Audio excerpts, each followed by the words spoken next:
The sky had turned the color of rust by the time Silas Bridger finished chopping wood behind the barn. Summer in the Colorado Territory came hard that year with heat that pressed down like a wool blanket and dust that rose with every footfall.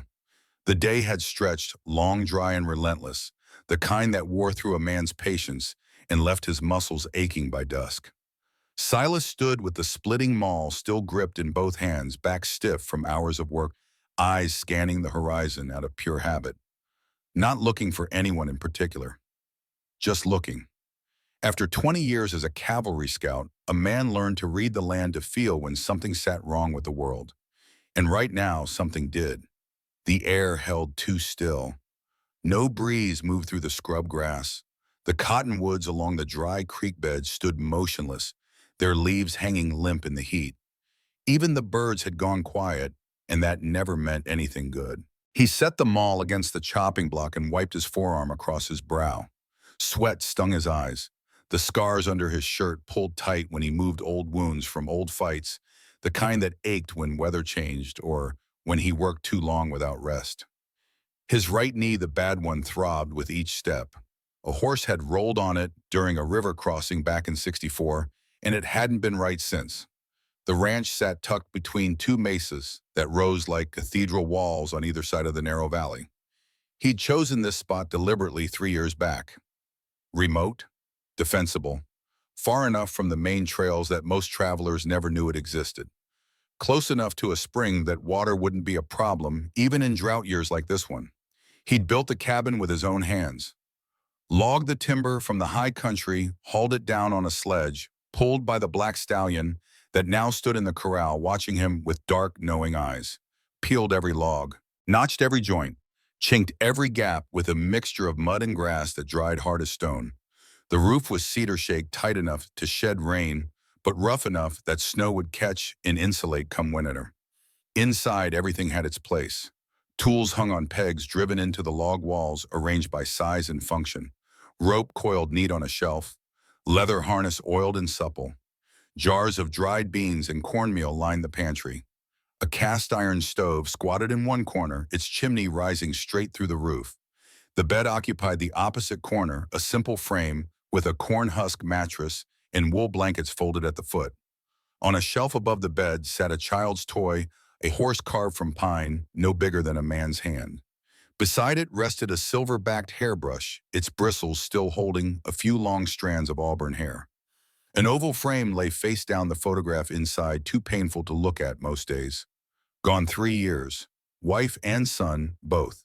Taken in what folks called a flash flood, though, Silas had his doubts about that story. Doubts he'd never voiced aloud, not even to himself most of the time. But they lived in his gut like a sickness, festering, never quite healing. He'd stopped living after that. Oh, his body kept moving, kept working, kept breathing. But the part of him that connected to other people, that part had drowned right alongside Sarah and Ethan. Easier that way, safer. A man couldn't lose what he refused to hold on to. The black stallion in the corral snorted and stamped. Silas turned toward the sound, his hand dropping automatically to the knife on his belt. The horse stood at the far rail, ears pricked forward, nostrils flared, staring east toward the trail that wound up from the lower valley. Silas moved to the fence line, his boots crunching on the hard-packed earth. He stood beside the stallion and followed its gaze. For a long moment he saw nothing but heat shimmer rising off the rocks, nothing but the same empty landscape he looked at every day. Then something moved near the base of the eastern mesa, maybe 300 yards out. Not an animal. The movement was wrong for that, too low to the ground, too deliberate. He squinted against the slanting sunlight, one hand raised to shade his eyes. A person. Someone on the ground. Crawling. Silas vaulted the fence without conscious thought, his body responding before his mind caught up. He grabbed the water bucket from its hook by the well and started walking. Not running. Running would only waste energy in this heat. But walking fast, each stride eating up distance, his eyes never leaving that distant figure. At 200 yards he could make out more detail. Small frame, dark clothing, moving slow, dragging something. One arm working the other, trailing behind, like it wasn't properly attached anymore. At 100 yards he saw it was a woman, her dress torn across the back and shoulders hanging in strips. Barefoot, both feet leaving bloody smears on the pale dirt, knees scraped raw, one hand clawing forward, pulling her weight, the other clutched tight against her chest. At 50 yards, he slowed approaching, careful now the way he'd approach a wounded animal that might bite from pain and fear. She hadn't looked up yet, all her focus bent toward moving forward, toward his cabin visible maybe 200 yards beyond where she crawled now. 30 yards out and he could see her clearly, late 20s, maybe 30 at most. Dark hair plastered to her skull with sweat and dust. Face sunburned so bad the skin had started to peel. Lips cracked and bleeding. The dress she wore was thick black wool, the kind nuns wore, though it had been shredded until only patches remained. 20 yards. Her right thigh was swollen, the skin stretched tight and discolored, purple and red radiating out from two small punctures. Snake bite. Recent. Maybe an hour ago, maybe less. Her leg twitched involuntarily, the muscles cramping as venom spread through tissue. 10 yards. He could hear her breathing now, harsh and labored, each breath a struggle. Could see the bruises on her wrists, dark purple marks in the shape of fingers. Rope burns at her ankles. Scratches across her shoulders that looked like they came from mesquite thorns, the kind that grew thick in the arroyos, where men hid things they didn't want found. 5 yards and she finally sensed his presence. Her head came up slow, her eyes unfocused, pupils dilated from pain and venom. She tried to speak, but her voice came out as a croak. He set the bucket down and knelt beside her, his movements deliberate, giving her time to see he meant no harm. Up close, she looked worse. Dehydrated, malnourished. Fever bright in her cheeks despite the chill that made her body shake. She licked her lips, tried again to speak. This time words came out, broken and desperate. "Don't just look, mister. Something bit me between my legs. You need to suck out the venom before it spreads." Silas didn't answer, didn't ask questions, didn't waste time on words that wouldn't help. He simply unbuckled the knife from his belt and drew it smooth from its sheath. The blade caught sunlight, 8 inches of steel he kept sharp enough to shave with. Her hand jerked toward him weakly, whether in protest or plea, he couldn't tell. He met her eyes for just a moment, saw the fear there mixed with resignation, saw a woman who'd already accepted she might die, but was going to fight anyway. "Not here to hurt you," he said. The first words he'd spoken aloud in maybe a week. His voice came out rough, unpracticed. "Just need to see the wound." He slid the blade through the fabric of her dress, cutting, careful, exposing her inner thigh where the bite marks sat livid and angry. 2 punctures each, about a 1/4 inch deep, spaced 1.5 inches apart. Prairie rattler, he figured. Probably struck when she stumbled into a rock pile or stepped wrong near a shaded spot where they like to rest during the heat of day. The bite set maybe 4 inches below her groin, close enough to the femoral artery to be deadly if the venom reached it. Already the flesh had started to swell, pushing up against the torn edges of the puncture wounds. Already the discoloration spread purple, fading to red, fading to angry pink. He leaned down without hesitation, placed his mouth over the wound and sucked hard. Venom and blood filled his mouth, bitter and foul. He turned his head and spat into the dirt 3 feet away, then sucked again.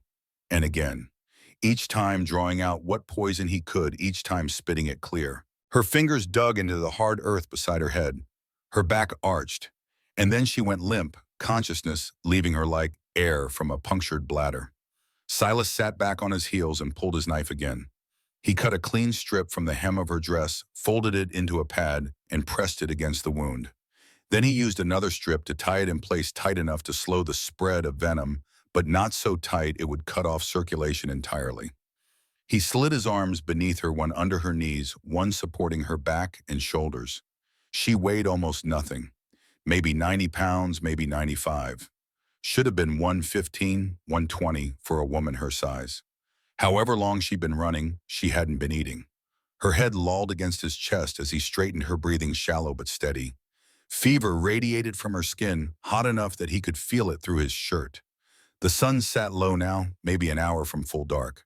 He needed to move fast. The walk back to the cabin took less than 5 minutes, but each step jarred her, and each jar made her whimper without waking. He shouldered through the door and carried her straight to the cot in the corner, laying her down gentle on the bare corn husk mattress. Her head turned to one side. Her hands relaxed open. Silas moved to the stove first. The fire had died to coals hours ago. He opened the iron door, stirred the coals with a poker, added kindling in a careful stack. The dry wood caught immediately, flames climbing bright. He added 2 split logs and left the door open to let it build. While the fire grew, he went to the shelf where he kept his medicine. Glass jars lined up neat, each one labeled in his own careful hand. Poppy root, willow bark, yarrow, golden seal, whiskey. He'd learned frontier medicine from necessity during his cavalry years, watched enough men die from infected wounds to know which herbs helped and which were just old wives' tales. He took down the jar of poppy root and measured out a heaping spoonful of the dried ground root into a tin cup. The water in his kettle had gone cold, but he filled it anyway and set it on the stove to boil. While he waited, he gathered clean cloth, a bowl, and the whiskey. 20 minutes later, the water roiled in the kettle, steam rising in a steady column. He poured it over the poppy root and stirred with the handle of a spoon until the powder dissolved into a murky brown tea. The smell rose bitter and earthy, familiar. He carried the cup to the cot and knelt beside it. The nun lay motionless except for the rise and fall of her chest. Sweat beaded on her forehead, despite the chill that made her muscles clench. He slid one hand beneath her neck, supporting her head, and brought the cup to her lips with the other. "Need you to drink," he said quietly. "It'll help with the pain." She didn't wake, but some deep part of her responded to his voice. Her lips parted slightly. He tipped the cup, letting the warm liquid trickle into her mouth. She gagged, once her throat working, then swallowed. He gave her more. She swallowed again. By the third try, she was drinking without prompting, her body taking what it needed, even if her conscious mind had checked out. When the cup ran empty, he lowered her head back to the mattress and set the cup aside. Then he really looked at her for the first time since bringing her inside. Looked past the immediate injury, past the obvious signs of exposure and exhaustion, and saw what lay beneath. Her wrist bore bruises in the clear shape of a man's fingers, each one distinct enough that he could have measured them. 4 on the inside of each wrist, 1 thumbprint on the outside. Someone had gripped her hard enough to leave marks that went bone deep. The kind of marks that took days to form, days of being held against her will. Her ankles showed rope burns, the skin rubbed raw, and then scabbed over, and then rubbed raw again. Probably hobbled, he figured. Tied at night so she couldn't run, kept just loose enough during the day that she could walk but not flee.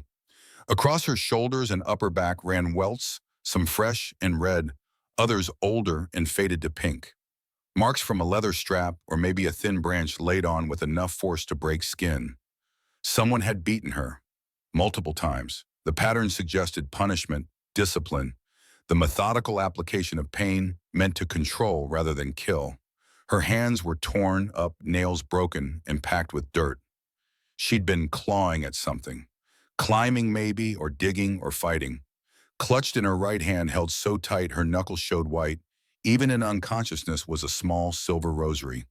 The chain had broken probably during whatever violence had brought her to this state, but she held onto it like a drowning woman holds to driftwood. Silas sat back on the wooden crate he kept beside the cot and stared at her for a long moment. This woman hadn't stumbled across a rattlesnake by accident. She'd been running. Running hard and fast and desperate enough that she didn't watch where she stepped, didn't see the danger until fangs sank into her leg. Running from men, men organized enough to keep prisoners, men violent enough to beat a nun, men who wouldn't take kindly to their property escaping. He stood and walked to the window, moving the flour sack curtain aside just enough to look out at the darkening valley. Nothing moved out there. No dust rising from the trail, no campfire smoke. But that didn't mean much. Men who knew their business could travel without being seen, could hide sign well enough that even a good tracker might miss it. And if they were tracking this woman following her trail, then that trail led straight here, to his door, to the only place between here and the nearest town where she might have found help. Silas let the curtain fall back into place and returned to the cot. The woman's breathing had evened out deeper now, the poppy tea doing its work. The fever still burned in her, but not as fierce. Her leg had stopped twitching. He pulled a wool blanket from the chest at the foot of his bed and spread it over her. Then he dragged his chair from the table over beside the cot and sat down. He didn't take off his boots, didn't change his shirt, just sat, one hand resting on the Colt revolver on his hip, and watched the slow rise and fall of her chest. Outside, full darkness came on fast the way it did in the high country. The wind picked up, rattling the shutters, carrying the far-off cry of a coyote.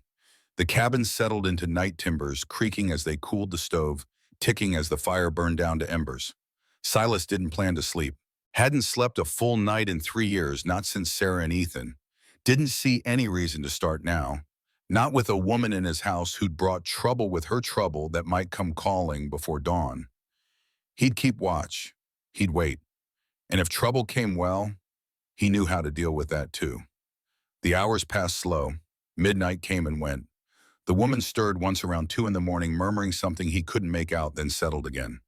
The fever seemed to break around 3, her skin going from hot to merely warm sweat soaking the blanket beneath her. By the time gray light started to filter through the base and the shutters, Silas had made his decision. However this woman came to be crawling across his land, whatever she was running from, she was here now, under his roof. That made her his responsibility, at least until she healed enough to make her own choices. And if the men chasing her showed up, well, they'd learn what it cost to bring violence to a man's home. He stood and stretched his back, protesting his knee, sending sharp complaints up his leg. He added wood to the stove and set the kettle to boil for coffee. Then he stood at the window again, watching the valley, wake up, watching for movement that didn't belong. Behind him, the woman on the cot drew a deeper breath, held it, then exhaled slow. Her eyelids fluttered but didn't open. Not yet, but soon. And when she woke, he'd find out just what kind of trouble he'd invited into his life. The sun cleared the eastern mesa, throwing long shadows across the valley floor. Morning birds started their calls tentative at first, then building to full voice. The world returned to something like normal, at least on the surface. But Silas Bridger had learned long ago that surfaces lied. The real truth of things lived deeper in the spaces between what people said and what they did, between what they showed and what they hid. This woman had secrets, had pain, had a story written in bruises and scars and broken things clutched in desperate hands. And whether he wanted it or not, that story was now tangled up with his own. He poured himself coffee, black and bitter, and waited for her to wake. The room smelled of wood smoke and iron and something medicinal from the poppy tea. Dust motes drifted through the morning light. The stove ticked as metal expanded with heat. Everything was ordinary. Everything was normal, except for the woman on the cot, except for the violence she carried with her, except for the certainty growing in his gut that quiet days were over. Silas sipped his coffee and kept watching the valley, kept waiting. The woman on the cot stirred around mid-morning, her breathing changing rhythm, consciousness returning in stages. First her fingers twitched, then her eyelids fluttered. Then she drew a sharp breath, and her eyes snapped open, wild and unfocused. Silas didn't move from his position by the stove, didn't speak. Just let her wake up at her own pace, let her take in her surroundings without feeling threatened. She blinked several times, her gaze moving from the rough timber ceiling to the walls to the stove to him. Her lips moved, but no sound came out. She tried to sit up, and pain lanced through her sharp enough that she gasped and fell back against the mattress. "Careful," Silas said, his voice quiet. "You're at my place. Came in with a steak bite yesterday evening. Almost didn't make it." She turned her head towards him, really seeing him now. Her eyes were gray, he noticed, the color of creek stones, and sharp despite the pain and confusion. Eyes that had seen too much. "How long?" Her voice came out as a rasp, her throat dry as dust. "Since dusk yesterday. Fever broke around dawn. You're past the worst of it." She looked down at herself, at the torn black dress, at the bandage on her thigh. Her hands moved to touch it, and he saw her wince. "You looked," she said. Not a question, not quite an accusation, just stating fact. "Had to," Silas said. "No other way." She nodded once, accepting this. Her eyes moved around the cabin again, cataloging details. The organized tools, the medicine jars, the rifle in the corner, the closed trunk, the shelf with its painful mementos. "Where am I?" "My ranch, about 40 miles north of Silver Creek, if you know it, close to the base of the San Miguel Range." "Colorado territory." "That's right." She closed her eyes for a moment, some calculation happening behind her lids. When she opened them again, they were clearer, more focused. Water. Silas filled a tin cup from the pitcher on the counter and brought it to her. He supported her head while she drank, one hand gentle behind her neck. She drained the cup in long swallows, some of it spilling down her chin. When she finished, he lowered her back down. More, he asked. Please. He refilled it and she drank again, slower this time. When she'd had enough, she turned her head away and he set the cup aside. Thank you. Silas nodded, walked back to the stove, busied himself with pouring coffee. He didn't want giving her time to gather herself. I need to know your name, she said after a while. The man who saved my life. I should know his name. Silas Bridger. Silas, she repeated, testing it. I'm Grace, Sister Grace Hartwell, from the Sisters of Mercy. Sister. Was, she said quietly. Maybe still am. Hard to say after everything. They didn't shake hands. The formality seemed wrong, somehow unnecessary. They had already been through something more intimate than introductions, his mouth on her wound, his hands on her body, her life held in his competence. You're alone here, Grace asked. I am. No wife, no children. Silas's jaw tightened. His eyes moved to the shelf, to the toys and brush and photograph he couldn't bear to look at straight on. Gone 3 years, he said. Grace followed his gaze, saw what sat there, understood. I'm sorry. Everyone loses someone. The words came out harder than he meant them. He softened his tone, tried again. You lose people or they lose you. That's just how it goes. Grace nodded. She understood loss. He could see it in her eyes, in the way her hand moved to touch the broken rosary chain she still clutched. Are you going to ask me? She said. What happened? How I got here? When you're ready to tell me. She blinked, surprised. You don't want to know. Didn't say that, said when you're ready. A long moment passed. Outside, the wind picked up, carrying the scent of sage and dust through the gaps in the walls. A crow called from somewhere near the corral. I was with a mission group, Grace said finally. 4 nuns, 2 priests, heading west to establish a school. We were attacked 2 days north of here. I ran. That's all.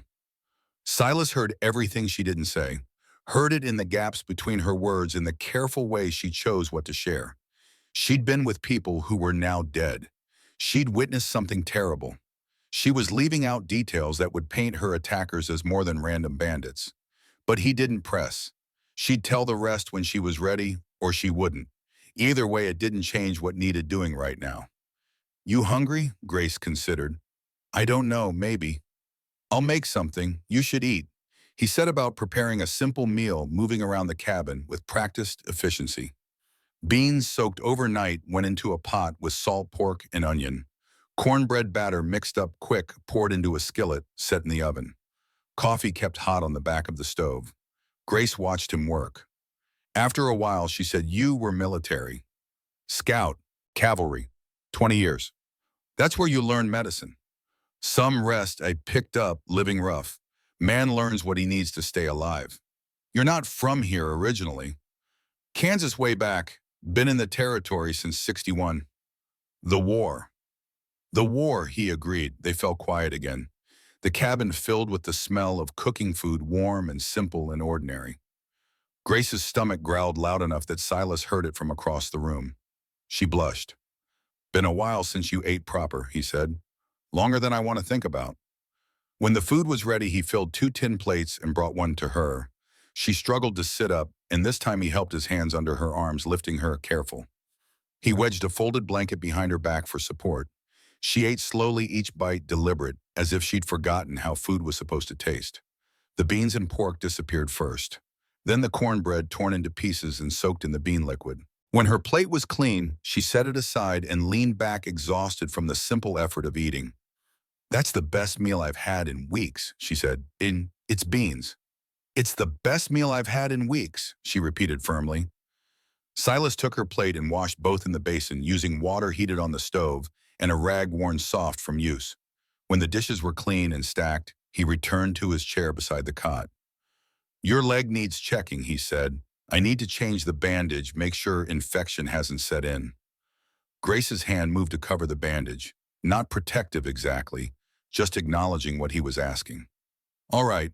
He untied the cloth strips and peeled back the pad he'd placed over the wound. The flesh around the bite had gone from purple to a mottled yellow and green, the normal progression as venom broke down tissue.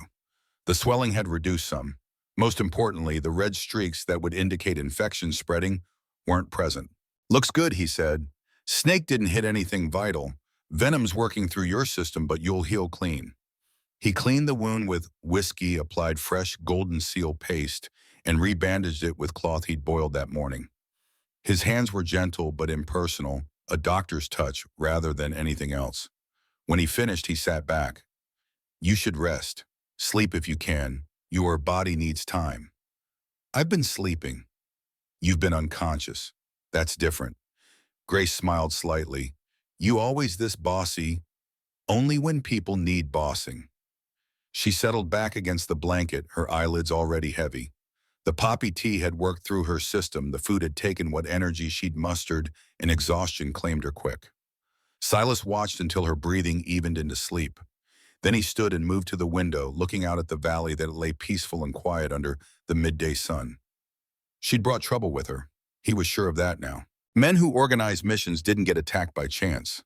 Men who kept nuns prisoner were organized, probably well-armed, definitely dangerous. And if they wanted her dead or back under their control, they'd be tracking her. 3 years he'd lived here in silence. 3 years of nothing but his own thoughts and his own ghosts. 3 years of choosing isolation over the pain of connection. And now this woman had crashed into his life, bloody and desperate, and running from violence he could feel brewing like a summer storm. Part of him, the part that had shut down when Sarah and Ethan died, wanted to put Grace on a horse the moment she could ride and send her on her way. Cut clean from whatever mess she'd brought. Go back to his quiet half-life of work and memory and slow decline. But another part, older and deeper, the part that still remembered what it meant to be a man of honor, knew he couldn't do that. She'd come to him for help even if she hadn't known she was doing it. She'd crawled bleeding across his land and collapsed on his doorstep. That made her his responsibility. Not forever. Just until she healed. Just until she could make her own choice about where to go next. And if trouble came while she was here, well, he still had his rifle. Still had his cavalry training. Still remembered how to deal with men who brought violence to a peaceful place. He'd defended this cabin once when he first built it and claimed jumpers tried to run him off. Sent 2 of them away with bullets in their legs and a third in a shallow grave. Word got around after that. People left Silas Bridger alone. He'd do it again if he had to. The afternoon wore on. Grace slept through most of it, waking once to use the chamber pot he'd provided, then falling immediately back into exhausted sleep. Silas went about his normal work, checking on the horses, hauling water from the spring, splitting more wood for the eternal hunger of the stove. But every few minutes he found himself stopping, listening, scanning the valley for movement that didn't belong. Nothing yet. But it would come. He felt it in his bones, in the way the back of his neck prickled, in the restless circling of the black stallion in the corral. Trouble was coming. The only questions were when and how much and whether he'd be ready. By the 3rd day, Grace could stand without help. Her legs still ached, the wound site tender and hot to touch, but the swelling had gone down enough that she could put weight on it. She hobbled to the window on the crutch Silas had carved for her, a simple piece of pine, smooth in shape to fit under her arm, and looked out at the valley she'd crawled through half dead. In daylight, with clear eyes, she could see what she'd missed in her desperate flight. The cabin sat in a natural amphitheater, protected on 3 sides by rising stone walls. The eastern approach offered the only easy access, a gentle slope that climbed from the lower valley. Good defensive position. A military man's choice. "You picked this spot careful," she said without turning. Silas looked up from the harness he was mending, needle and thread, moving through leather with practiced precision. "Had my reasons. Easy to defend." "That too," she turned to face him.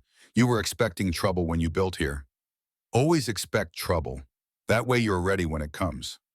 Grace studied him in the morning light slanting through the window. 3 days together and she'd learned to read him some. The set of his shoulders told her his mood.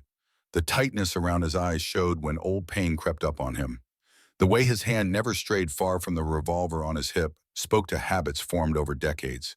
He was a hard man, hard from years of violence and loss, but not cruel. Never cruel. Every action he took toward her had been marked by a gentleness that seemed at odds with the scars on his knuckles and the efficient way he handled weapons. "I need to help," she said. "I can't just lie in bed while you work." "You need to heal." "I can do both." He set down the harness and looked at her straight on. What did you have in mind? Whatever needs doing. I grew up on a farm. I know how to work. Silas considered this. Can you feed horses? Yes. Check their hooves for stones. Yes. Muck out a stall. If you give me a shovel and point me at it, something that might have been approval crossed his face. All right then, but you push too hard, you open that wound again, and you're back in bed for another week. Understood. They worked through the morning together, Grace moving slow but determined, Silas keeping an eye on her without being obvious about it. She fed the 3 horses he kept, the big black stallion and 2 mares, one chestnut and one gray. She checked their water troughs and discovered one had cracked, leaking water into the dirt below. She pointed it out to Silas and he nodded, filing it away as something to fix. By noon she was exhausted, her leg throbbing, sweat soaking through her dress despite the cool mountain air. But she'd made herself useful. That mattered. Being useful meant she wasn't just a burden, meant she had value beyond the trouble she'd brought. They ate a simple lunch of leftover beans and hard biscuits. Grace sat at the table instead of the cot, a small victory. After they'd eaten, she asked the question that had been building in her since she woke. The people who were with me, the other sisters, the priests, you asked where I came from, but you didn't ask about them. Silas set down his coffee. Figured you'd tell me when you were ready. I'm ready. He waited, his gray eyes steady on hers. There were 6 of us, Grace began. 4 nuns, including me. Father Thomas was leading. Father Benedict was our guide. We were heading west to establish a school in a mining settlement. The diocese had provided funds for construction, $3,000 in gold coin. She paused, her hands wrapping tight around her tin cup. We were attacked at dawn 4 days ago, maybe 5. I lost track. They came out of the rocks on both sides of the canyon, 6 men, maybe 7. They knew exactly where we'd be. They set up in positions that gave them overlapping fire. Her voice stayed steady, but her knuckles went white on the cup.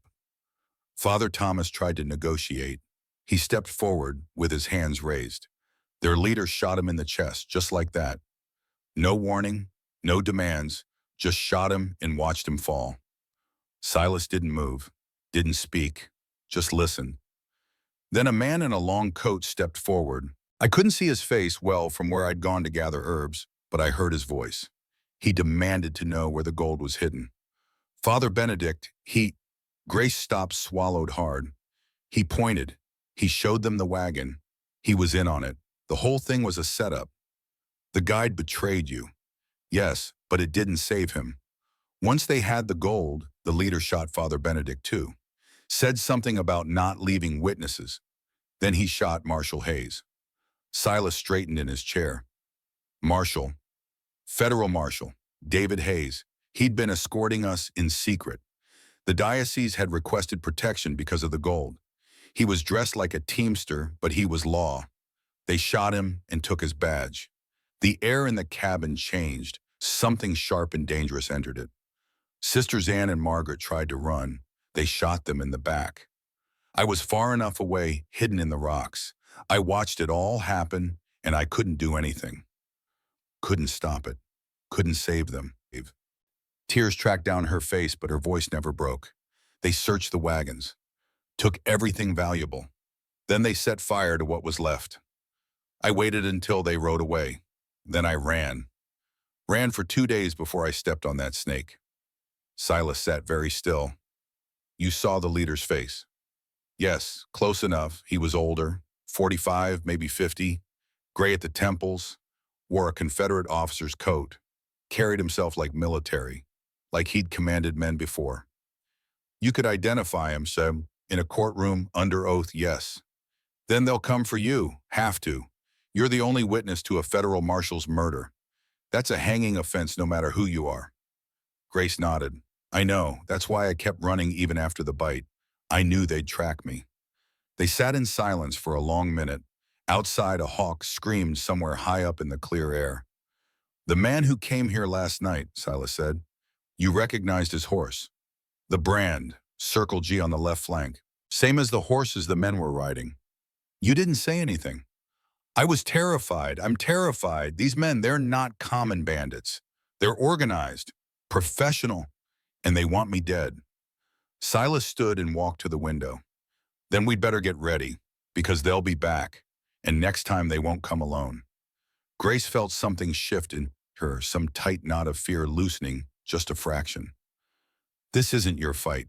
He turned to look at her, and for the first time she saw something fierce and bright in his eyes, something that had been buried but not dead.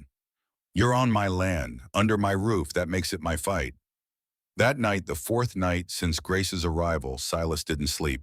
He sat in the chair by the window with his rifle across his knees and watched the darkness. Grace had asked to stay up with him, but he'd refused, told her she needed rest to heal. She'd argued until she saw the set of his jaw, then given up and retreated to the cot.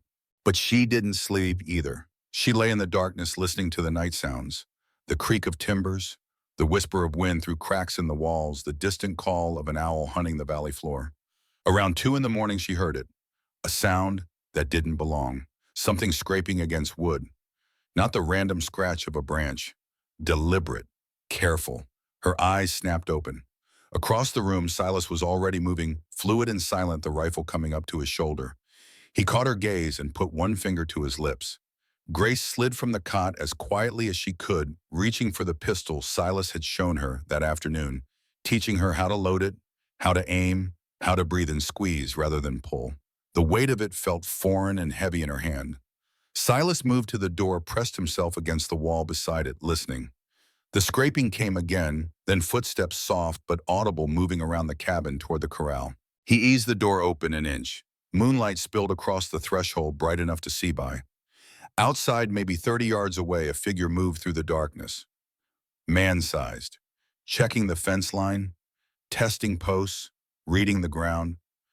Grace moved up behind Silas, close enough to see past his shoulder.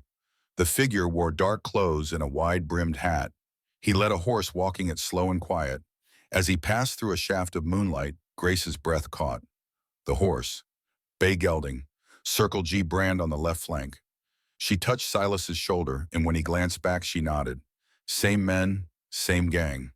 The scout had returned. Silas pushed the door wider and stepped out onto the porch, rifle ready. His voice cut through the night, hard and flat. Step away from that fence. The figure froze, turned slow with hands visible but not raised. Even in the darkness, Grace could see the confident way he held himself. Not frightened, not even particularly concerned. Easy, friend. Oh, and the voice came smooth and practiced. Just looking for a place to bed down for the night. You've been circling this property for 3 nights. That's not looking. That's scouting. A pause, then a low chuckle. You're sharper than you look, old man. Cavalry scout, 7th Regiment. I know what reconnaissance looks like. The man's posture changed, more alert now. Cavalry, that explains the setup here. Good defensive position. What do you want? Like I said, just a place to rest. There's 50 miles of empty country out there. You don't need my property. Another pause. The man shifted weight, his eyes moving past Silas to the cabin window where Grace stood watching. Interesting. You've got yourself a visitor. Silas's voice went colder. What I've got is none of your concern. See, that's where you're wrong. My boss, he's looking for something or someone, small thing, dark hair, probably hurt, probably running scared. You wouldn't happen to have seen anyone like that. Grace's heart hammered. She gripped the pistol tighter. Get off my land, Silas said. The man smiled, teeth white in the darkness. We'll be back. When Dalton Garrett wants something, he gets it. You might want to think about that. Think about whether one woman is worth dying over. Garrett? Silas repeated the name like he was tasting poison. Dalton Garrett. The very same. Former captain, Union Cavalry. Now he runs his own operation. Successful man. Not someone you want to cross. We're done talking. Mount up and ride. If I see you on my property again, I'll shoot you on sight. The man studied him for a long moment. Then he shrugged. Your funeral, old-timer. He swung into the saddle with easy grace and turned the horse. Before riding away, he looked back one more time. Tell the little nun she can't run forever. We always catch what we're hunting. Then he was gone, hoofbeats fading into the darkness. Silas stood on the porch for another 5 minutes, rifle ready, scanning the valley. When he finally came back inside, Grace was sitting at the table, both hands wrapped around the pistol, shaking. That was Virgil Webb, she said. He was second in command. I saw him at the massacre. Silas set his rifle down and lit the lantern. Warm light filled the cabin. He pulled out a chair and sat across from her. Tell me everything. Start at the beginning. Leave nothing out. So she did. The whole story this time holding nothing back. The mission's purpose. The gold meant for building a school. Father Benedict's treachery. The careful ambush. Marshal Hayes drawing his weapon too late. The cold, methodical murder of everyone who'd seen too much. And the leader, Dalton Garrett, former Union captain, military bearing, gray temples, Confederate coat worn like a statement, the way he'd shot Father Benedict after using him, the way he'd examined the marshal's badge before pocketing it, the way he'd ordered his men to search for survivors. I hid in the rocks for 6 hours, Grace said, until I was sure they were gone. Then I started walking. I thought I could reach a town, find help, but they sent riders to track me. I heard horses behind me on the second day. That's when I started running. Ran until my feet were bloody. Ran until I couldn't breathe. And then I stepped on that rattlesnake and thought I was finished. Silas listened without interruption. When she finished, he sat quiet for a long time, his face unreadable in the lamplight. Finally, he said, when you mentioned a raid 3 years ago, families killed, you saw something in my face. Yes. I need to tell you something. Need you to understand what this is really about. He stood and walked to the shelf where the child's toy and the hairbrush sat.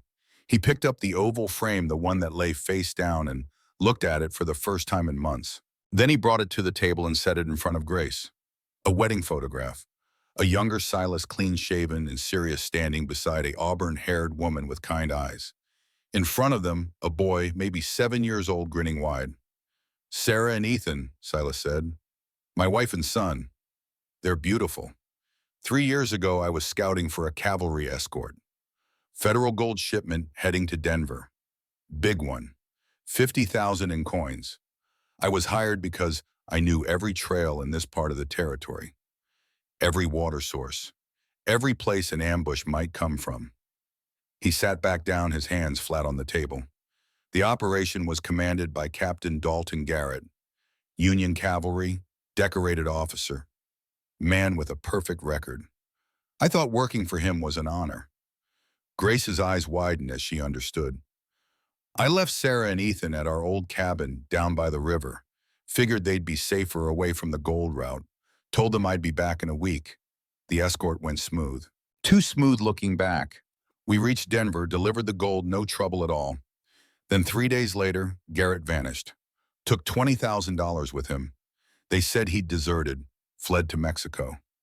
His voice went flat, empty. While I was gone, someone hit the cabin.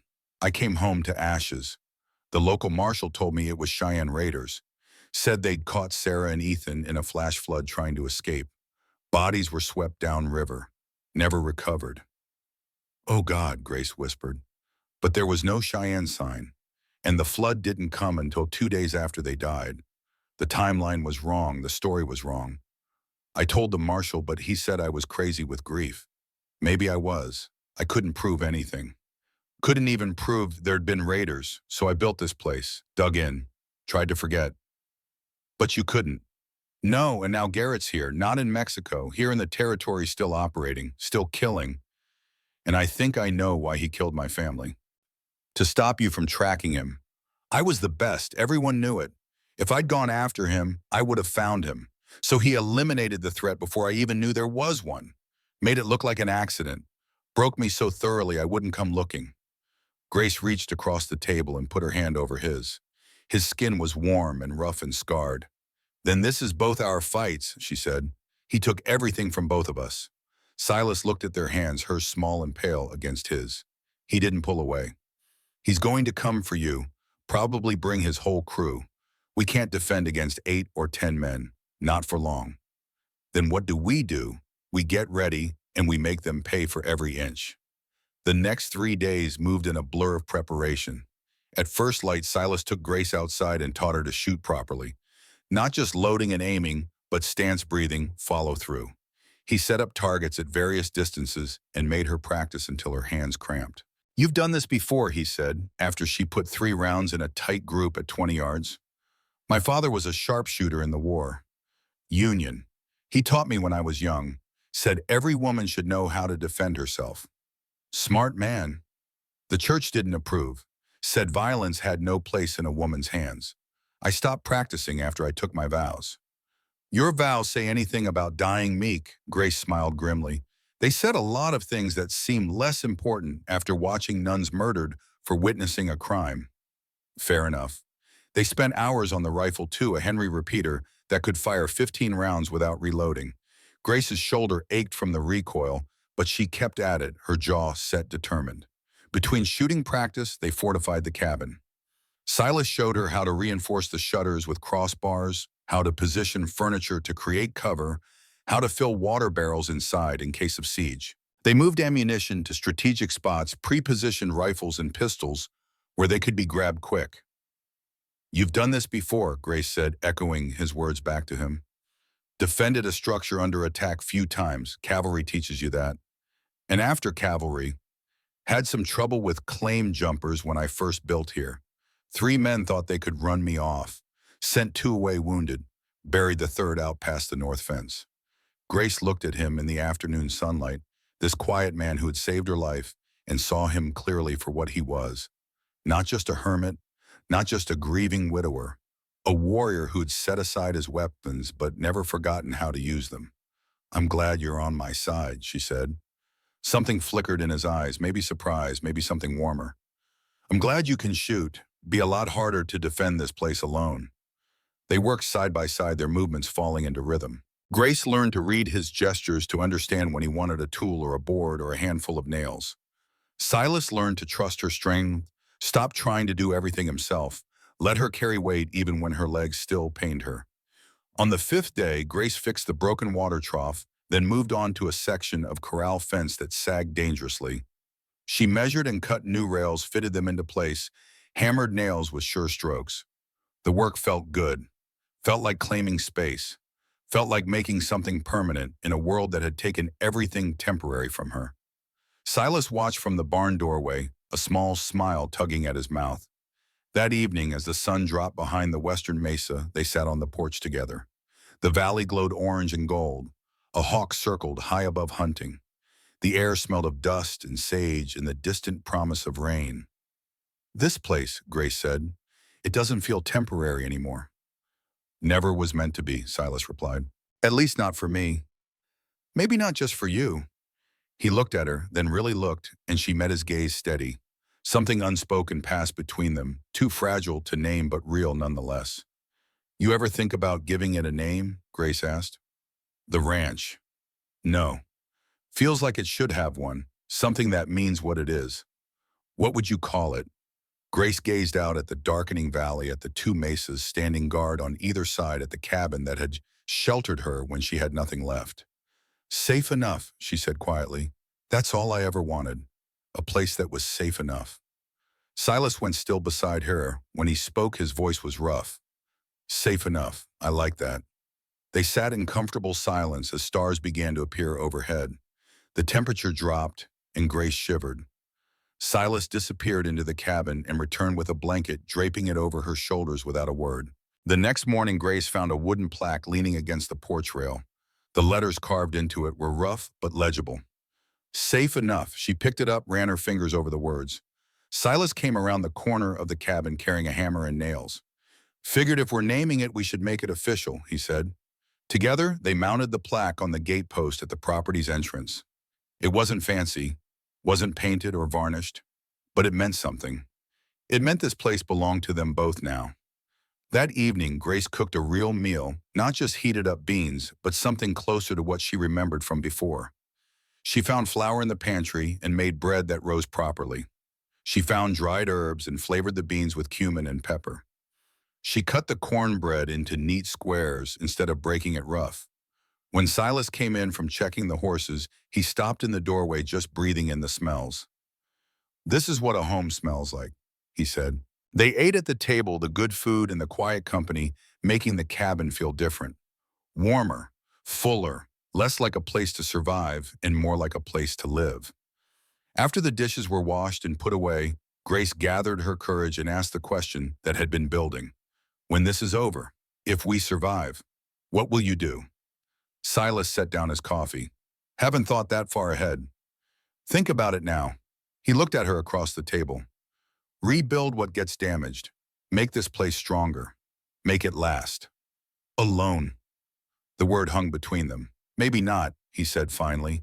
Grace felt something warm bloom in her chest. Not love, not yet, but possibility.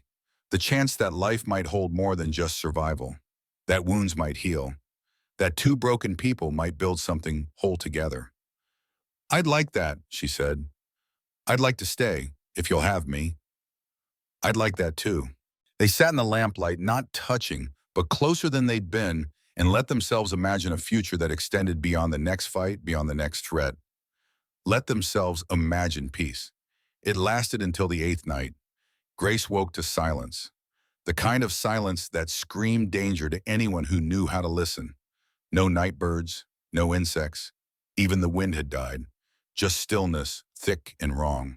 She sat up slow, reaching for the pistol on the crate beside the cot. Across the room, Silas was already at the window, rifle in hand, barely breathing.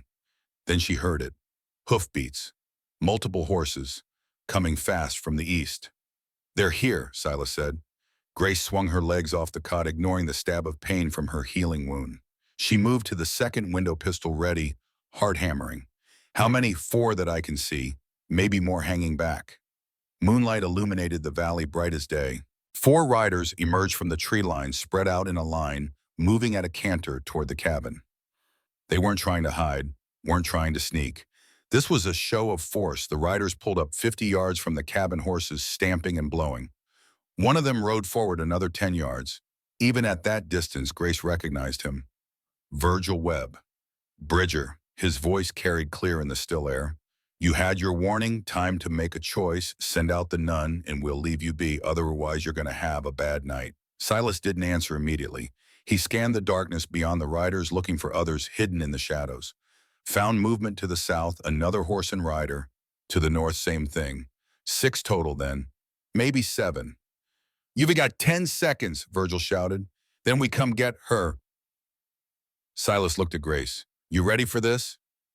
She checked her pistol, making sure a round sat in the chamber. Her hands were steady. Her fear had burned away, leaving something colder and harder behind. I'm ready. Silas turned back to the window, raised his rifle, and gave his answer the only way that mattered. He fired. The shot cracked through the night. Virgil's horse reared the round, passing close enough that the man felt the wind of it. He fought the animal down, his face twisted with rage. Wrong choice, old man. Wrong choice. The riders split, 2 going left, 2 going right, circling the cabin. The ones hidden in the trees moved forward. It had begun. Silas tracked the bowing rightmost rider, led him just enough, fired. The Henry kicked against his shoulder. The rider jerked, slumped in the saddle, but didn't fall. Wounded, not dead. The horse kept running, carrying its injured burden toward the barn. Grace fired through her window at the riders coming left. Her first shot went wide. Her second found the horse, not the rider. The animal screamed and went down, throwing its rider hard. The man rolled, came up, limping dove behind the water trough. 1 down, 1 behind cover, Grace reported. 1 wounded heading for the barn, Silas replied. 2 more coming around back. Gunfire erupted from the darkness. Bullets punched through the shutters, thudded into log walls, shattered the lantern hanging from the ceiling beam. Glass rained down. The cabin filled with gun smoke and the smell of burned powder. Silas fired methodically, working the lever, action, smooth and fast. The Henry held 15 rounds, and he made each one count. Another rider went down.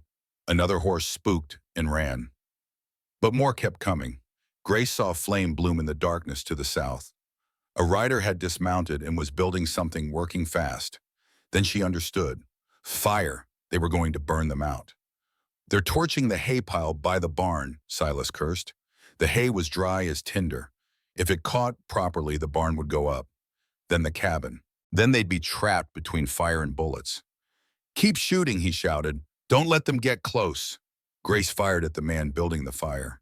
Missed. Fired again. This time he jerked and dropped. but the flames had already caught licking up through the dried grass and reaching for the hay pile. Orange light bloomed across the yard, turning night into hellish day. Shadows leaped and danced. The horses in the protected ravine beyond screamed their fear. A man appeared at Grace's window trying to climb through. She didn't hesitate, raised the pistol, fired point blank. The man's head snapped back and he fell away into the darkness. "I hit him," she gasped. "I killed him." "Good," Silas shouted over the gunfire. "Don't think, just reload." Her hands shook as she broke open the pistol, dumped spent shells fed in fresh rounds. Muscle memory from her father's training took over. Click, close, cock, ready. The door exploded inward. Wood splinters flew. A man burst through, pistol raised. Silas spun from the window and the two of them collided. The rifle clattered away. They went down in a tangle, rolling, punching, each trying to gain advantage. The attacker was younger, stronger. But Silas had fought hand to hand for 20 years. He twisted, brought his knee up hard into the man's groin. As the man doubled over, Silas grabbed his head and slammed it into the floor. Once, twice. On the third impact, something cracked and the man went limp. Silas grabbed his rifle and was back at the window in seconds, bleeding from a cut over his eye, but still fighting. Outside, the barn was fully involved now, flames reaching 30 feet into the air. The heat drove back, the attackers made them silhouettes against the orange glow. Virgil Webb appeared on horseback, illuminated by fire, shouting orders. Pull back and regroup." 3 riders emerged from the shadows, 2 supporting a 4th who slumped in his saddle. They gathered to Virgil, conferred quickly, then started to withdraw. Silas fired after them, not trying for kills, now just driving them off. The Henry clicked empty, and he didn't bother reloading, just let them go. The hoofbeats faded. The yard fell silent, except for the roar of flames consuming the barn. Grace sagged against the wall, the pistol heavy in her hands. "Is it over? For now, they'll be back." They watched the barn burn, its skeleton collapsing in showers of sparks. The horses were safe far enough away that the fire couldn't reach them. But the structure was lost. The hay was lost. Come winter, feeding would be harder. But they were alive. As dawn broke gray and cold over the valley, Silas and Grace performed the grim work of checking the bodies. 3 dead attackers lay scattered across the yard, the one at Grace's window, the one Silas had brained in the cabin, a third who'd bled out behind the water trough. They dragged them away from the cabin far enough that the smell wouldn't reach the house. Christian burial would come later. Right now, they were just dealing with immediate problems. While searching the body of the man from the water trough, Silas stopped. His hands, red with another man's blood, started to shake. Grace looked over and saw him holding something. A silver locket on a chain. He opened it with trembling fingers. Inside, 2 photographs. A woman with auburn hair and kind eyes. A boy, maybe 8 years old, grinning wide at the camera. Sarah and Ethan, his family, the family he'd lost. "This man," Silas's voice came out strangled. "This man took this from my wife's body 3 years ago. He was there. He was part of it." Grace went to him, put her hand on his shoulder. "Then Garrett really did order it, and this proves it." Silas closed the locket and slipped it into his pocket. When he looked up at her, his eyes held something she'd never seen before. Not grief, not pain, cold, focused rage. "They're going to pay," he said quietly. "Every single one of them. I'm going to make them pay." Grace squeezed his shoulder. "We both will." They stood together in the ruins of the barn as the sun climbed higher, as smoke drifted across the valley, as the reality of what they'd survived and what still lay ahead settled over them like ash. The battle had been won, but the war had just begun. The dawn after the first attack came cold and gray clouds rolling in from the high peaks, promising rain that might never arrive. Silas stood in the smoking ruins of what had been his barn, surveying the damage with the practiced eye of a man who'd seen worse but felt this deeper. The structure was gone, timbers reduced to charcoal, the hay pile completely consumed. Metal tools and tack hardware lay scattered among the ashes, twisted and blackened. He could rebuild, had the skills and the will. But rebuilding took time, and time was something they might not have. Grace emerged from the cabin carrying 2 tin cups of coffee. Her limp had worsened overnight from all the movement during the fight, but she pushed through it. She handed him 1 cup and stood beside him. both of them looking at the destruction in silence. "How long do we have?" she asked finally. "Day, maybe two. Depends on how many men Garrett lost and how mad he is about losing them. He'll come back with everyone." "Yes." "Can we hold—" Silas sipped the bitter coffee. "Depends on how many everyone is. If it's 6 or 7, maybe. If it's 10 or 12, we'll need luck." Grace looked at the cabin, at the new bullet holes in the bunks, at the shattered window shutters they'd need to repair. "There's another option. Running." "Yes." "You want to run?" She turned to face him. "No, but I don't want you dying for me either." Silas met her eyes. "I'm not dying for you. I'm fighting for me. For Sarah and Ethan. For 3 years of living half dead because I didn't know who to blame. Now I know. Now I can finish it. And if we lose, then we lose together. But we make them pay for every inch of ground. We make them remember that coming after us cost them blood." Grace nodded slowly. "All right then. What do we do?" They spent the 9th day in a frenzy of preparation. Every moment mattered now. Every nail driven, every board placed, every round of ammunition positioned could mean the difference between holding and falling. Silas showed Grace how to create fallback positions inside the cabin. If the main room became untenable, they'd retreat to the corner where the stove sat using the cast iron as cover. If that failed, they'd go through the back window to the root cellar, a small dugout he'd excavated for storing vegetables in winter. "Never let them trap you in one position," he explained. "Always have a way out. Always have the next move planned." Which then they pre-positioned weapons at each station. Rifle and pistol at the main windows. Shotgun behind the stove. Extra pistol hidden in the root cellar, along with ammunition and water. If they had to run, they'd at least run armed. Grace suggested setting up a false campfire in the clearing south of the cabin. "Draw them in," she said. "Make them think we're not expecting them." Silas considered this. "Good thinking. We build it with green wood so it smokes but doesn't burn clean. Make it look like amateurs made it." Will they fall for it? Maybe, maybe not. But it might make them overconfident. Overconfident men make mistakes. They dug shallow rifle pits at strategic points around the property positions with overlapping fields of fire. Covered them with brush to hide them from casual observation. Filled bottles with coal oil and stuffed rags in the necks. If it came to close quarters, fire might be their last weapon. The black stallion and the 2 mares remained hidden in the ravine where they'd moved them during the first attack. Silas checked on them twice, making sure they had water and forage. The animals were nervous, sensing something wrong, but they were safe. That mattered. Whatever happened to the humans, the horses would survive. As the sun dropped toward the western mesa, Grace and Silas worked side by side, reinforcing the cabin door. The first attack had splintered it. Now they added cross braces, heavy timbers that would take a battering ram to break through. Grace hammered nails with steady rhythm. Silas held the boards in place. Their movements synchronized, each anticipating what the other needed before words became necessary. This was partnership forged under fire trust built through shared danger.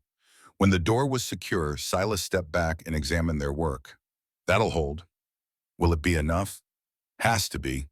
They ate a simple meal as darkness fell. Neither had much appetite, but they forced food down anyway. Bodies needed fuel to fight. Grace had learned that the hard way during her 2 days of running after the massacre. After they'd cleaned the dishes, Grace sat at the table and watched Silas methodically check every weapon in the cabin. He'd done this twice already that day, but he did it again. Loading, unloading, working actions, making sure each piece functioned perfectly. "You're worried," Grace said. "I'm prepared. There's a difference. But you think they'll come tomorrow." Silas set down the rifle he'd been examining. "Yes, tonight would be too soon. They need time to regroup, treat wounded, convince themselves they can win. Tomorrow at dawn. That's when I'd come if I were them." "What are our chances?" He looked at her across the table, this woman who'd crashed into his life barely more than a week ago. This woman who'd somehow become essential to it. "Honestly, maybe a little worse. But we've got advantages. We know the ground. We're fighting from cover. And we're fighting for something that matters." What do they fight for? Pride, money, the need to tie up loose ends. But that's not the same as fighting for home. Grace reached across and took his hand. "Whatever happens tomorrow, I want you to know something. These past days, What you've given me. The chance to be strong again, to be useful to matter. That's worth whatever comes next. Silas squeezed her hand. You always mattered. You just needed a place safe enough to remember that. They sat in the lamplight, hands joined across the scarred wood of the table, and let the moment stretch. Outside, the wind picked up, carrying the scent of rain that still refused to fall. Inside, the cabin felt warm and solid and real, a bulwark against chaos. Eventually, Grace stood. I should sleep. Tomorrow will be long. I'll take first watch. Wake me in 3 hours. You need rest too. He nodded, but they both knew he wouldn't wake her. Some habits ran too deep. 3 years of not sleeping, 3 years of keeping watch alone that didn't change in a week. Grace settled on the cot, the pistol within reach on the crate. She closed her eyes, but sleep came slow. Every sound made her tense. Every creak of timber or whisper of wind might be the enemy returning. But eventually exhaustion claimed her, and she drifted into uneasy dreams of fire and smoke, and men with guns who wore the faces of people she'd once trusted. Silas sat in his chair by the window, with the rifle across his knees, and watched the night. Clouds obscured the moon, now turning the valley into a landscape of shadows. Good for defense. Hard for attackers to approach unseen when they couldn't see either. Around 2 in the morning, the rain finally came. Not the violent storm the clouds had promised, but a steady drizzle that would turn the ground to mud and make horses slip. Another advantage. Silas allowed himself a thin smile. At 4, he added wood to the stove, keeping the fire low but steady. They'd need warmth when the sun rose. Would need coffee to keep hands steady and mind sharp. At 5, Grace woke without prompting. She didn't speak, just rose and went to her position at the side window. Silas heard her checking her weapons, heard the familiar sound of rounds sliding into chambers. At 6, the rain stopped. The clouds began to break, allowing pale dawn light to filter through. Mist rose from the wet ground in ghostly columns. At 6:30, Silas saw them. 6 riders emerging from the tree line to the east, spread in a loose skirmish line. They came slow this time, walking their horses, scanning the ground for traps. Learning from the last attack. Coming prepared. And in the center, mounted on a gray gelding with silver tack that caught the early light, rode a man Silas had never met but recognized instantly.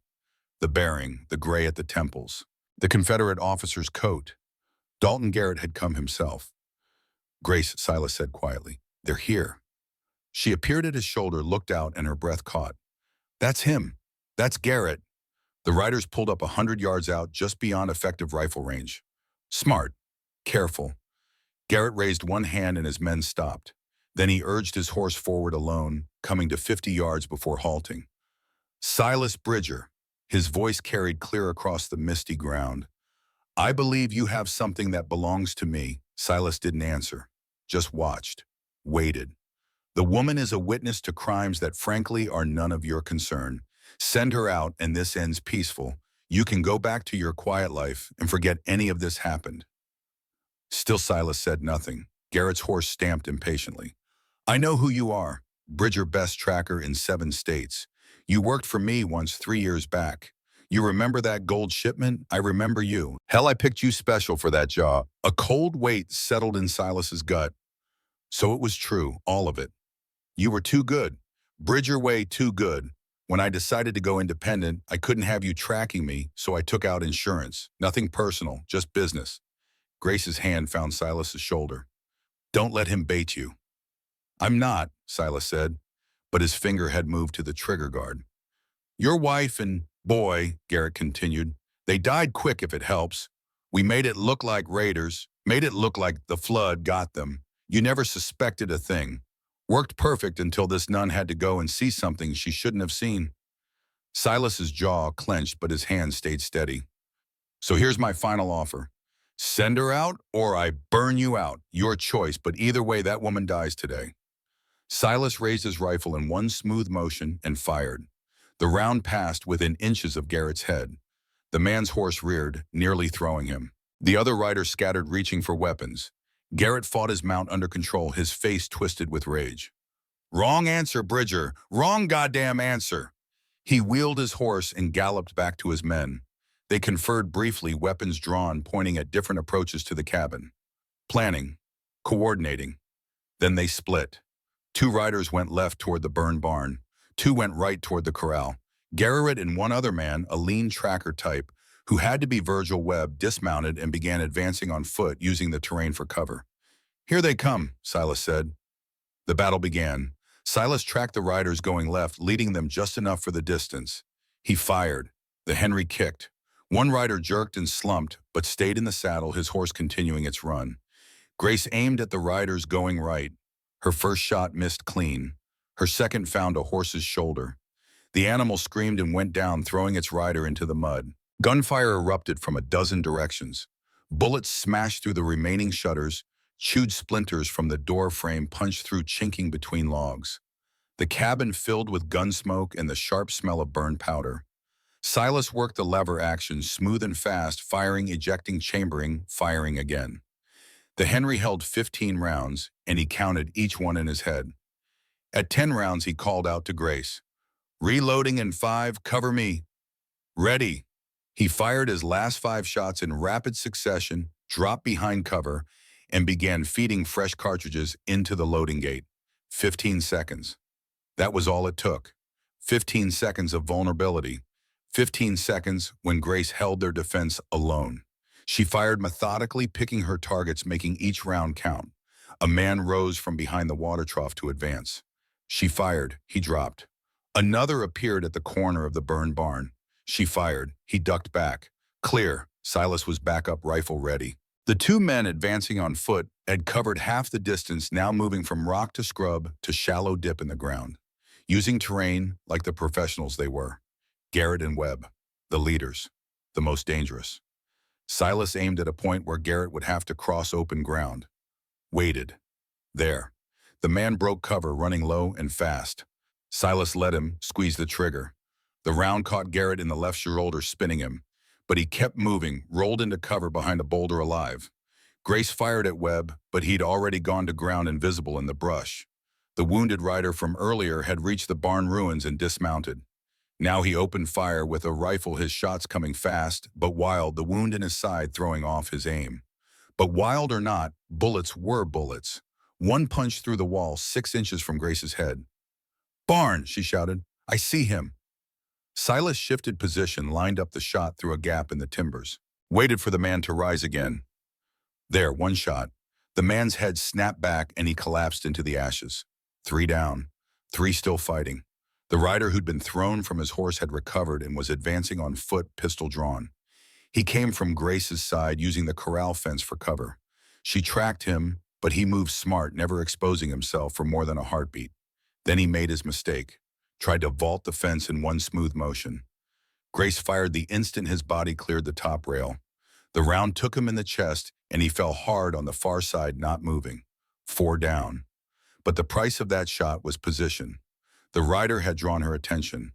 While she focused on him, Virgil Webb had closed to 30 yards. He rose from cover and fired 3 rapid shots. One shattered the window frame beside Grace's head. The second buried itself in the log wall. The third hit her. Grace cried out and spun away from the window, her left arm clutched to her chest. "Grace," Silas started toward her, but she waved him back. "I'm all right, stay on your window." Blood seeped between her fingers, but she could still move the arm. Through and through, probably. Painful as hell, but not fatal. She grabbed a cloth and pressed it to the wound, using her teeth and her good hand to tie it in place. Silas fought down the rage that threatened to overwhelm his discipline. Later. He'd deal with that later. Right now, he had a job to finish. Garrett appeared suddenly at the door, having circled during the confusion of Grace's injury. He slammed his full weight against it. The cross braces held. He hit it again. Wood cracked but didn't give. One more hit and something would break. Silas aimed at the door, waiting. Garrett hit it a 3rd time and the top hinge gave way. The door sagged. Through the gap, Silas could see Garrett's face contorted with effort and rage. Their eyes met. Recognition flashed between them. The man who gave the order. The man whose family died because of it. 3 years of questions answered in that single moment of contact. Silas fired through the gap. Garrett threw himself sideways. The round passed through empty air, but it bought time. Time for Silas to cross the cabin. Time to brace the door from inside with his own body. Other window, he shouted to Grace. Webb's still out there. Grace moved to the opposite side, her wounded arm dangling, but her right hand steady on the pistol. She scanned the approach, looking for movement in the morning mist that still clung to the low spots. There, a shadow moving. She fired, missed. The shadow disappeared. Garrett hit the door again from outside. Silas felt the impact through the timbers, felt wood splintering. The door wouldn't hold much longer. He made a decision, dropped back from the door, raised the rifle, and fired 3 rounds through the wood at chest height where Garrett should be standing. Heard a curse from outside. Hit him. Maybe. Maybe not. But the impact stopped. Footsteps ran away from the door. Garrett retreating to cover. Reassessing. Regrouping. Silence fell over the cabin. Gunsmoke hung thick in the air. Both Silas and Grace breathed hard, ears ringing from the enclosed space filled with gunfire. Status, Silas said. Arms bleeding, but I can shoot. You. Good. 4 of them down for sure. Garrett and Webb still in play. Maybe one more. I thought I saw someone at the tree line. 3 against 2 then. Better odds. They'll come again. Yes, but they're running out of men and we're running out of nothing. Grace laughed, a short, sharp sound edged with pain and adrenaline. You always this confident? Fake it until you make it. They waited. Minutes stretched. The sun climbed higher, burning off the mist, revealing the battlefield in harsh morning light. Bodies lay scattered across the yard. Wounded horses had wandered off or stood with heads lowered, waiting for something to change. Then Virgil Webb stepped into view, walking slowly toward the cabin with his hands visible, but not raised. His left leg dragged. Blood darkened his pants from thigh to boot. Bridger, he called. I need to talk. Silas appeared at the window, rifle aimed. Talk. Garrett's hit bad, shoulder and ribs. He can't ride, can't fight. It's done. Then leave. He won't go without finishing this. Won't go without the nun. He doesn't get that choice. Webb stopped 20 yards out, close enough to be heard clearly, close enough to be killed if he made a wrong move. You were cavalry. You know how this goes. No surrender, no retreat. He'll die out here before he quits. Then he dies. But you don't have to. Webb's voice rose desperate. Just give us the woman, that's all. 1 life for 2, math's simple. Grace stepped up beside Silas. Her face had gone pale from blood loss, but her eyes blazed. I'll make this simple for you. Webb, you're not taking me, not alive, not dead, so you can tell Garrett to go straight to hell. Webb stared at her. Then he laughed, a bitter sound. You got more balls than half the men I know, sister. Shame you picked the wrong side. He turned and limped back toward the tree line where Garrett must be sheltering. Silas lowered the rifle. That was stupid. What? Showing yourself. He could have shot you. So could you have shot him? But you didn't, because you're not a murderer. I've killed men. In combat, in defense. That's different from execution. Silas looked at her. You're bleeding. Sit down. I'm fine. You're not. Sit. Grace sat more from lightheadedness than obedience. Silas examined her arm. The bullet had passed through the outer edge of her bicep, missing bone and major vessels. Clean wound. Painful but not crippling. He cleaned it with whiskey, applied golden seal paste, and bound it tight with fresh cloth. You did good out there, he said while he worked. I killed people. And you defended yourself. There's a difference. Is there? I took vows. I promised to serve life, not take it. Silas finished the bandage and met her eyes. You serve life by protecting the innocent, by standing against evil. Your God would understand that. And if he doesn't, he's not much of a God. Grace smiled through her pain. That's almost exactly what I've been telling myself. Then you're smarter than most. They heard horses, then hooves on soft ground. Both moved to the windows. 2 riders emerged from the trees. One horse carried Virgil Webb, slumped and barely holding on.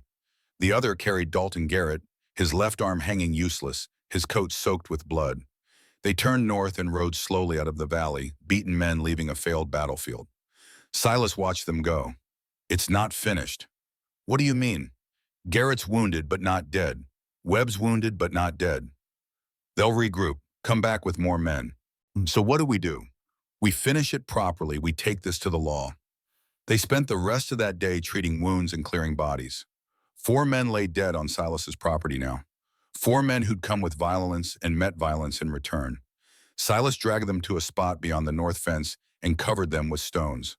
Not proper burial, but enough to keep scavengers away until the law could deal with them.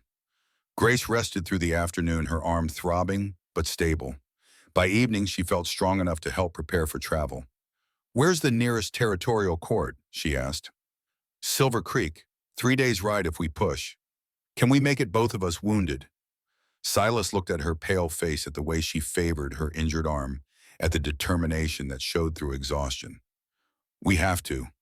Garrett will head there too. He's smart enough to know he needs to control the story. Get there first and paint himself as the victim, and we become the criminals. Then we leave tomorrow. Tonight. Now, every hour matters." They gathered supplies, food for 3 days, water, ammunition. Silas retrieved the horses from the ravine. The black stallion for him, the chestnut mare for Grace, the gray to carry their gear. As they prepared to mount up, Grace looked back at the cabin, at the bullet-scarred walls, at the safe enough sign on the gate, at the place that had sheltered her when she had nothing. "Will we come back?" she asked. "We'll come back. This is home now." They rode out under stars, following the north trail that would eventually meet the main road to Silver Creek. The horses were nervous, sensing their rider's tension, but they moved steady. Silas set an easy pace that would eat miles without exhausting the animals. They rode through the night and into the next day, stopping only to rest the horses and refill water from streams. Grace's arm pained her, but she didn't complain. Silas's ribs ached where he'd been thrown against the door, but he pushed through it. On the evening of the second day, they reached the outskirts of Silver Creek, a rough mining settlement that had grown into something approaching a real town. Maybe 300 permanent residents, stores, saloons, a church, a territorial marshal's office. They rode straight to the marshal's office, a squat log building with bars on the windows. Silas helped Grace down from her horse. She swayed but caught herself. Inside, a man in his 50s looked up from paperwork. Silver badge on his vest, shrewd eyes that had seen trouble before. Marshal Thomas Brennan. "Help you. I'm Silas Bridger. This is Sister Grace Hartwell. We need to report murders and attempted murder." Brennan set down his pen. "Go on." They told the story, all of it. The massacre of the mission group, the murder of Federal Marshal David Hayes, Father Benedict's betrayal, Dalton Garrett's gang, the attacks on Silas's ranch, the evidence they could provide. Brennan listened without interruption. When they finished, he sat quiet for a long moment. "Dalton Garrett," he said finally, "former captain, decorated officer, respected man in some circles. You're accusing him of a lot." "We're accusing him of what he did," Grace said. "I watched him murder a federal marshal. I'll swear to it under oath." "And you've got proof." Silas produced the locket. "This belonged to my wife. I found it on one of Garrett's men. Connect that to the gold robbery 3 years ago, the one Garrett supposedly deserted over, and you've got a pattern." Brennan examined the locket. "This proves the man who had it knew your wife. Doesn't prove Garrett ordered anything." "Then you've got Sister Grace's testimony. Eyewitness to Marshal Hayes's murder. That's a hanging offense. If she's credible, if Garrett doesn't have his own story." "What are you saying?" Grace asked. Brennan looked at her directly.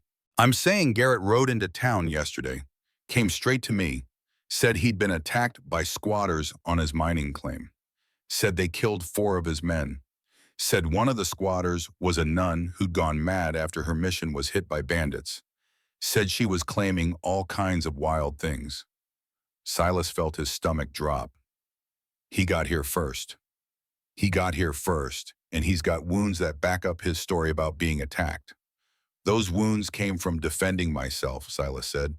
"From defending Grace." "I believe you, but belief isn't evidence, and right now it's your word against his." Grace stepped forward. "Then put us both in front of a judge. Let us testify. Let a jury decide who's telling the truth." Brennan considered this.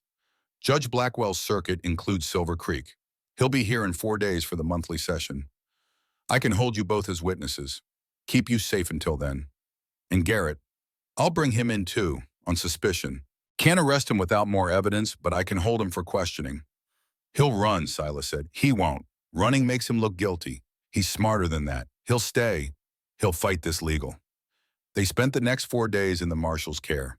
Not prisoners exactly, but not free either. Brennan kept them in a back room of his office, guarded but comfortable.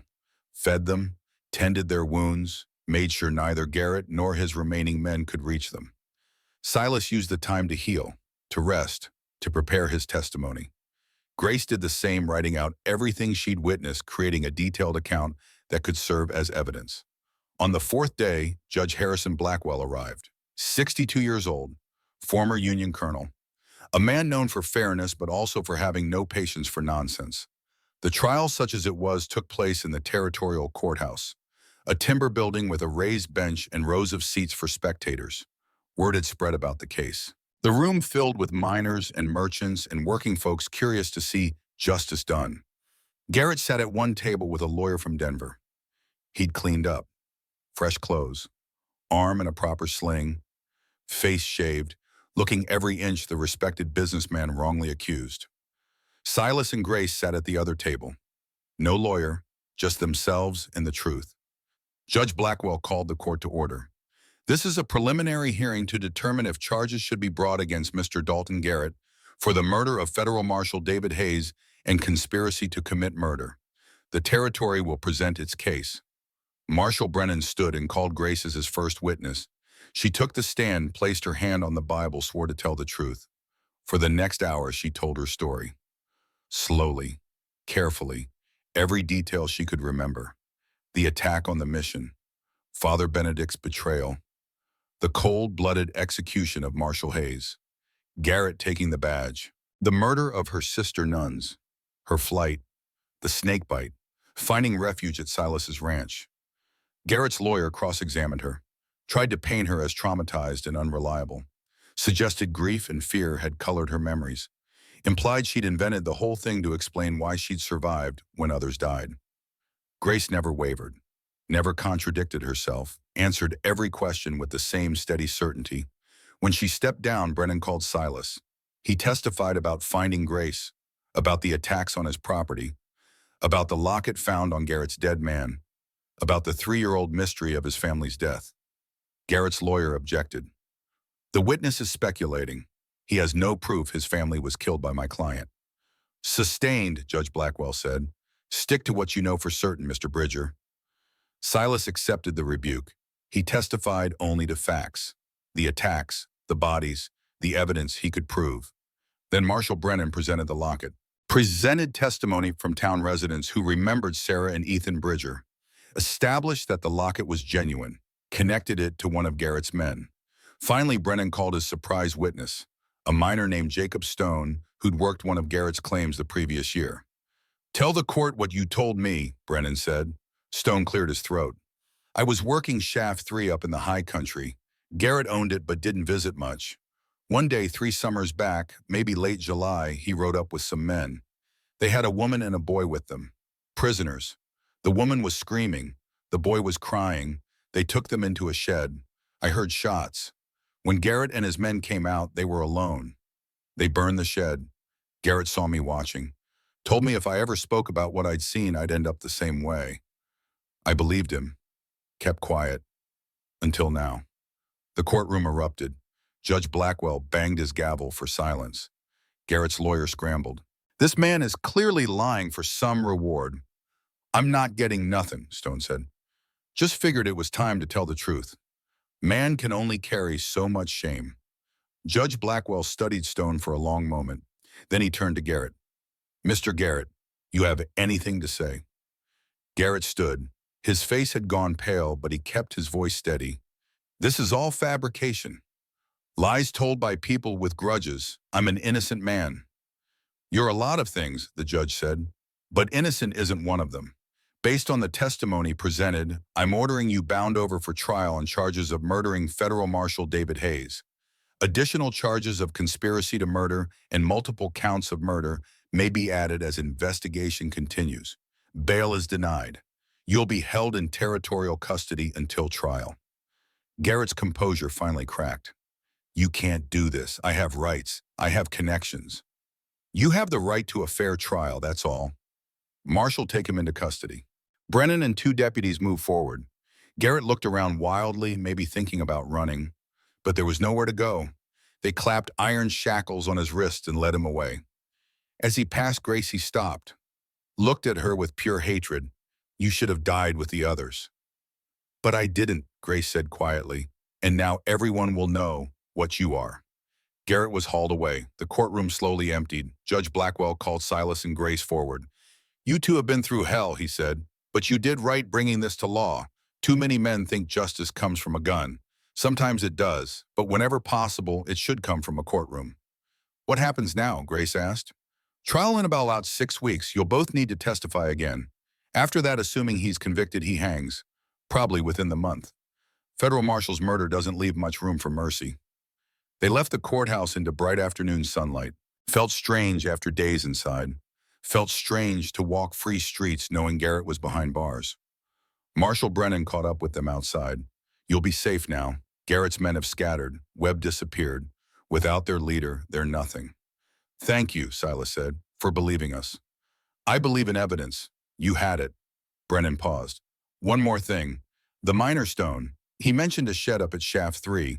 If your wife and son are buried up there, you might want to give them proper rest. Silas knotted his throat too tight for words. They collected their horses and rode out of Silver Creek that evening. Neither spoke for the first hour. Too much had happened. Too much to process. Finally, Grace broke the silence. We won. We survived. That's not the same as winning. Close enough.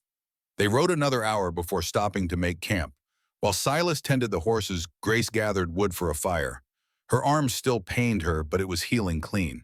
Like her snake bite had healed. Like everything eventually healed given time. Over a simple meal of beans and coffee, Grace asked the question that had been building. What will you do after the trial? Go back to the ranch, rebuild the barn, fix what's broken, same as always. Lone, Silas met her eyes across the fire. Depends. On what? On whether you're planning to stay. Grace smiled. I'm planning to stay, if you'll have me. I'd like that. I'd like that a lot. They sat in companionable silence until Grace asked another question. My vows. The church. I need to settle that before I can think about anything else. What do you mean? I wrote to the Archbishop in Denver, explained everything, asked for guidance, asked if I was still bound by vows I took before my world changed. What did he say? Haven't heard back yet, but I know what he'll say. The church understands dispensation. Understands that sometimes circumstances release us from promises made in different times. And if he says no, if he says you're still a nun, Grace looked at the stars beginning to appear overhead. Then I'll have a choice to make between the church and other possibilities. What do you think you'll choose? I think I already have. I just need permission to admit it. They rode back to the ranch over the next 3 days, took their time, let the horses rest, let themselves rest. When they finally crested the ridge and saw the valley below, saw the cabin and the burned barn and the safe enough sign on the gate, something settled in both of them. Home. This was home now. They spent the next weeks rebuilding. Silas framed a new barn, simpler than before but solid. Grace helped him raise the walls, hammer nails, fit boards. They worked from dawn until dark, their bodies healing, their partnership deepening. A letter arrived 6 weeks after they'd returned. Grace opened it with shaking hands, read it twice, then looked at Silas with tears in her eyes. I'm released. The Archbishop said, given the violence I witnessed and the trauma I endured, my vows are annulled. I'm free. Silas crossed the room and took her hands in his. What do you want to do with that freedom? I want to stay here. I want to build this life with you. If you'll have me, I'll have you. Question is, will you have me? I'm not easy. I'm damaged. I've got ghosts. So do I. Maybe that's why we fit. That evening, as the sun set behind the western mesa, Silas retrieved something from the trunk beside his bed. A small silver ring. Simple. Worn smooth from years of being carried. My mother's, he said. She wore it for 40 years. Gave it to Sarah when we married. I kept it after everything. Figured it should go to someone who stays. Someone who builds things that last. He held it out to Grace. Will you stay? Will you marry me? Grace took the ring. Slid it onto her finger. It fit perfectly. Yes, she said. I'll stay. They married a week later. No church, no priest, just the two of them at sunrise on the spot where Grace had first crawled, bleeding into Silas's life. They spoke simple vows. Silas, I promise to defend you, honor you, build with you. Grace, I promise to stand with you, trust you, grow old with you. They sealed it with a kiss, not passionate, just honest. A promise made solid. Life settled into rhythms, work and rest, seasons passing, the new barn completed, fences mended, garden planted. Gradually the bullet scars in the cabin walls faded. Gradually the memories of violence loosened their grip. 1 year after Grace's arrival, she stood in the doorway of the cabin looking out at a valley transformed by their labor. The ranch prospered, the horses were healthy, the garden produced. Everything had found its place. She felt Silas come up behind her, his hands settling on her shoulders. "Penny for your thoughts," he said. "Just thinking about how much has changed, how much we've built." His hands moved lower, resting on her swollen belly. 7 months pregnant now. The baby moved under his palms. "What should we name him?" Grace asked. Him, mother's intuition. Silas was quiet for a moment. "Ethan, after my son, and after the life we're giving this child. One his brother never got to have." Grace covered his hands with hers. "Ethan Bridger. I like it." They stood together, watching the sun paint the valley gold and orange. A hawk circled overhead. The wind carried the scent of rain. Everything was as it should be. "Do you ever regret it?" Grace asked. "Taking me in. All the trouble I brought." Silas turned her to face him. "Every single day I wake up grateful you crawled across my land. You gave me something I thought I'd lost forever." "What? A reason to keep living instead of just surviving." Grace smiled. "We saved each other then." "No. We gave each other permission to save ourselves." Inside the cabin, the stove ticked as it cooled. Outside, the horses moved in their corral. The safe enough sign creaked gently in the breeze. This was home. This was peace. This was the life they'd built from ashes and blood and stubborn refusal to surrender. And it was enough.